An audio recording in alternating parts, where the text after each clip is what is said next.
మీరు చెప్తున్నారు ఏమంటారు వడ్ల కాలాలకి వడ్లు పోతలేమని చెప్పేసి.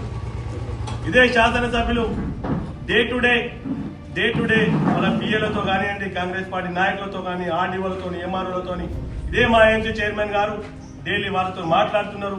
మా పిఎస్సి డైరెక్టర్లతో, మా వైస్ చైర్మన్ గారితో మాట్లాడి వాళ్ళు డైలీ లారీలు పంపిస్తున్నారు. మరి మీరు ఏడున్నారు? మరి మీరు ఎన్ని లారీలు తీసుకొచ్చి మీరు వడ్లు కనిపించి మీరు చేసి మరి మీరు మాకు చెప్పాలి.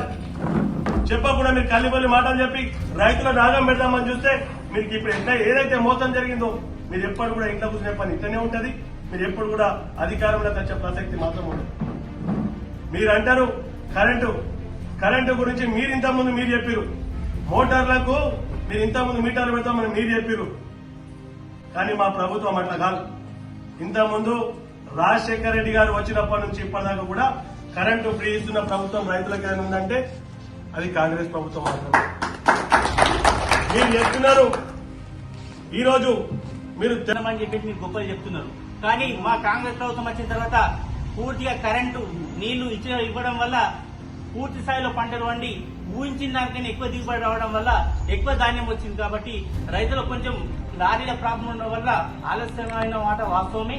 దాన్ని ఏదో తప్పుదో పట్టేయడానికి పబ్లిక్ లో ఏదో తప్పు చేసేసి ఏదో రాజకీయం చేస్తామని అనుకుంటున్నాం.